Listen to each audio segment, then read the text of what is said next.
উফ বাবা, আজকের অর্ডারটা কমপ্লিট হয়ে গেছে। এবার যাই একটু রেস্ট নিয়ে নিই। খুব ক্লান্ত হয়ে গেছি।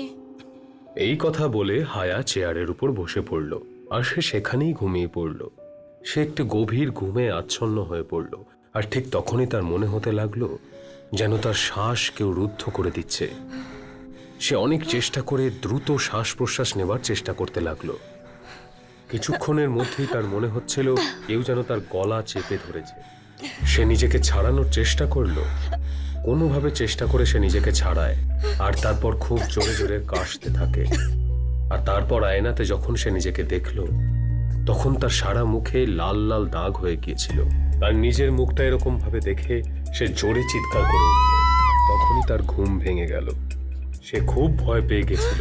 সে ভয়ে ভয়ে আয়নার দিকে তাকিয়ে নিজেকে দেখলো, কিন্তু তার চেহারা একদম পরিষ্কার ছিল। সেটা দেখে সে একটা গভীর নিঃশ্বাস ফেলল। যাক বাবা, এটা একটা স্বপ্ন ছিল। এত ভয়ানক স্বপ্ন, এরকম মনে হচ্ছিল যেন সব সত্যি হচ্ছে আমার সাথে। পরের দিন সন্ধেবেলা হায়া নিজের কাজে বাইরে বেরিয়েছিল। রাস্তায় তার সঙ্গে টিনার দেখা হয়। হাই হায়া, আরে তুমি কোথায় যাচ্ছ? চলো তোমাকে ড্রপ করে দিই। না, আমি আসলে আমার একটা কাজের জন্য একটা বন্ধুর বাড়িতে যাচ্ছি। কিন্তু তুমি কোথায় যাচ্ছ? আমি তো এমনি বাইরে বেরিয়েছি। তুমি যদি বলো তাহলে আমি তোমাকে ড্রপ করে দিতে পারি। ঠিক আছে, চলো। কিছুক্ষণ একসঙ্গে যাওয়ার পর তাদের গাড়ির সামনে থেকে একটা কালো ছায়া সরে গেল আর তারা জোরে ব্রেক কষে দাঁড়িয়ে পড়ল।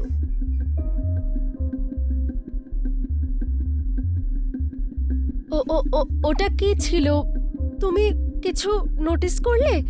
বলো, তুমি চুপ করে আছো, বলছো না কেন?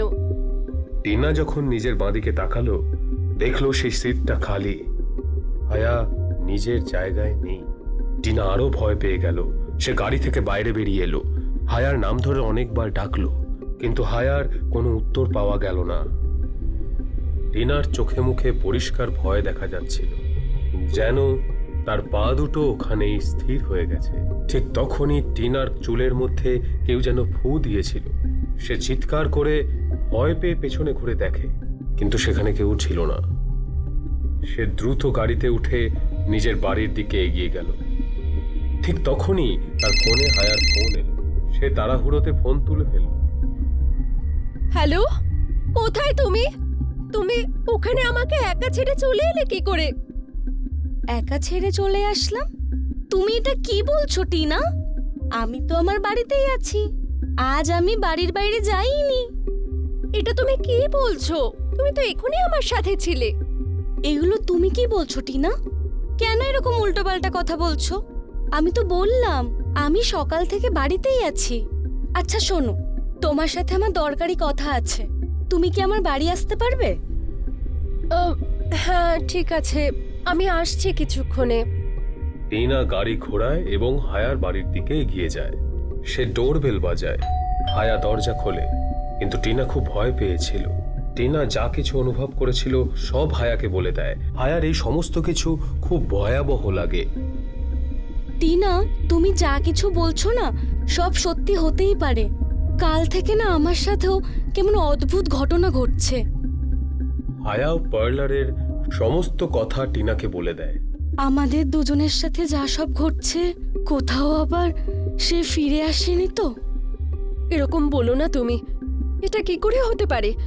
এরকম হতে পারে না। তুমি ওই ব্যাপারে ভেবো না। দুজনে কথাই বলছিল, তখনই হায়ার বাড়ির লাইট ব্লিঙ্ক হওয়া শুরু করে। ঘরের দরজা এবং জানলা হঠাৎ খুলে যায় আর বাইরে থেকে দ্রুত হাওয়া আসতে থাকে। তারা দুজন একে অন্যের হাত ধরে বসে থাকে। দুজনেরই হাত পা কাঁপছিল। ঠিক তখনই হায়া দেখল যে তার হাত টিনার হাতে নেই, বরং অন্য কোনো মেয়ের হাতে আছে, যার হাত পুরো ধবধবে সাদা আর তার হাতে অসংখ্য ঘা। হায়া ভয় পেয়ে নিজের হাত ছাড়িয়ে নেয় এবং সোফার পেছনে লুকিয়ে পড়ে। ঠিক পর মুহূর্তেই সবকিছু শান্ত হয়ে গেল। টিনা হায়ার নাম ধরে ডাকতে শুরু করলো। তুমি কোথায় চলে গেলে? শুনতে পাচ্ছো? হায়া সোফার আড়াল থেকে টিনাকে দেখলো আর দ্রুত হেঁটে টিনার কাছাকাছি আসলো। দুজনেরই চোখে মুখে ভয়ের ছাপ স্পষ্ট ছিল। হায়া পেছনে ঘুরে দেখলো তার দেওয়ালে লেখা আই উইল কিল ইউ, আর গোটা ঘর জুড়ে অদ্ভুত ভয়ঙ্কর হাসির আওয়াজ প্রতিধ্বনিত হওয়া শুরু হলো। আর একটা ভয়ঙ্কর গলার স্বরে কেউ যেন বলল, যেখানেই যাবে শেষে আমার কাছেই আসতে হবে।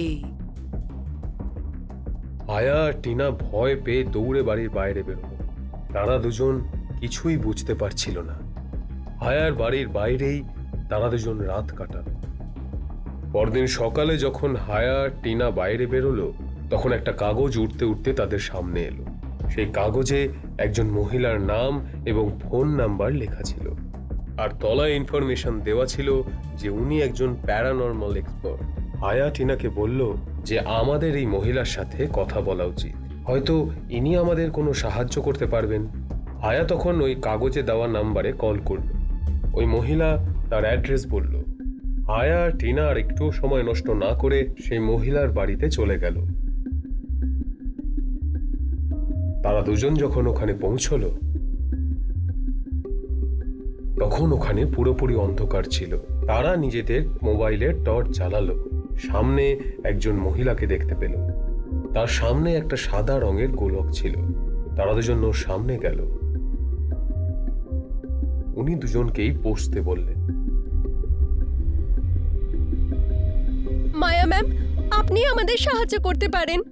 আমাদের সাথে যা যা হচ্ছে আমরা তো কিছু বুঝতেই পারছি না। মায়া তাদের দুজনকে চুপ করে বসতে বলল আর নিজের চোখ বন্ধ করে ফেলল। কিছুক্ষণ পর সে নিজের চোখ খুলল। যা কিছু হয়েছে সব বলো। যা কিছু হয়েছে মানে? আমরা কিচ্ছু করিনি। আমি বললাম যা কিছু হয়েছে সব সত্যি সত্যি বলো।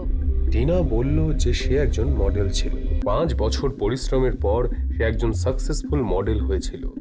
তার কাজকর্ম ভালোই চলছিল, কিন্তু কয়েক মাস পরেই মিনি নামের একটি মেয়ে ইন্ডাস্ট্রিতে প্রবেশ করে। সে দেখতে অত্যন্ত সুন্দরী ছিল। সে আসার সাথে সাথেই মার্কেটে টিনার কাজ কমতে থাকে।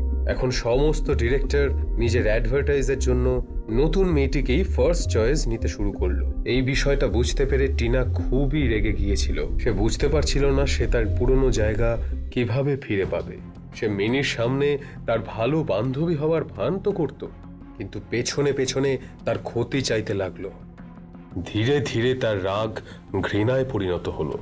সে যেভাবেই হোক মিনিকে নিজের রাস্তা থেকে সরাতে চাইছিল এবং সঙ্গে সঙ্গে মডেলিং ইন্ডাস্ট্রিতে মিনির নামে বদনাম রটাতে চাইছিল। সেজন্যই সে একটা পরিকল্পনা করে। একদিন সে মিনির মেকআপ রুমে গেল। সে বলল যে সে একজন খুব ভালো পার্লারের মেয়েকে চেনে। আরে, ও খুব ভালো মেকআপ আর্টিস্ট। আমি তো ওকে দিয়েই মেকআপ করাই। সামনের সপ্তাহে তো তোমার শুটও আছে, তাহলে তুমি ওকে দিয়ে মেকআপ কেন করাচ্ছ না? টিনার কথায় ভরসা করে মিনি হায়ার বিউটি পার্লারে গেল। টিনা আগে থেকেই হায়াকে সব কথা বলে দিয়েছিল।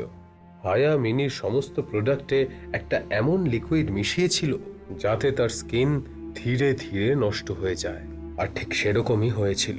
লাল রঙের দাগ পড়ে যাচ্ছিল, তার চুলও পড়ে যেতে লাগলো, তার চেহারা দিনকে দিন খারাপ হতে লাগলো। ধীরে ধীরে এই কথা মডেলিং ইন্ডাস্ট্রিতে আগুনের মতো ছড়িয়ে পড়ল। সমস্ত ডিরেক্টরস আর প্রডিউসার্স মিনির সাথে কাজ করা বন্ধ করে দিল, আর টিনা আবার তার পুরনো গৌরব ইন্ডাস্ট্রিতে ফিরে পেল। মিনি ভেতরে ভেতরে সম্পূর্ণ ভেঙে পড়েছিল। সেই সমস্ত কিছু সহ্য করতে পারেনি, আর সে নিজেই নিজের বাড়িতে আত্মহত্যা করে নেয়। এটা ওখানেই শেষ হবে যেখান থেকে এটা শুরু হয়েছিল। টিনা, মায়া আর হায়া হেয়ার পার্লারে গেল। পার্লারে যাওয়ার পরে মায়া কিছু মন্ত্র পড়া শুরু করলো।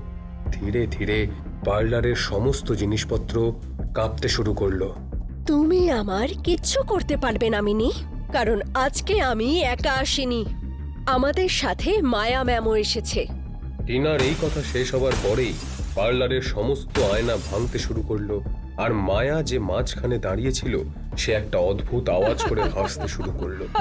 মায়া যখন ঘুরে তাকালো তখন টিনা আর হিয়ার পায়ের তলার মাটি সরে গেল। মায়া এখন মিনির রূপে বদলে গেছিল।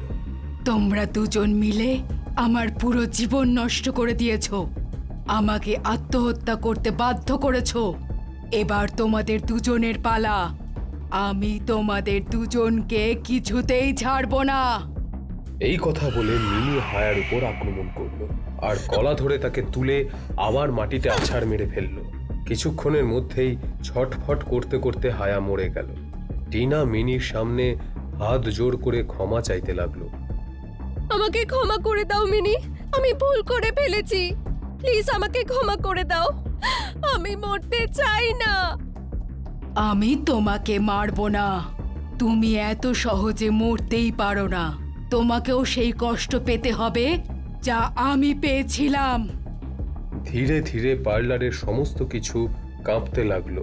যেই ক্রিমটা হায়া মিনিকে লাগিয়েছিল সেটা নিজের থেকেই টিনার মুখে লেগে গেল। কিছুদিনের মধ্যেই টিনার অবস্থাও মিনির মতোই হয়ে গেল। তার চুলও পড়তে লাগলো। টিনাও নিজের এই ক্ষতি আর চোখে দেখতে পারছিল না, আর সেজন্যেই সেও নিজের বাড়িতে আত্মহত্যা করে নেয়।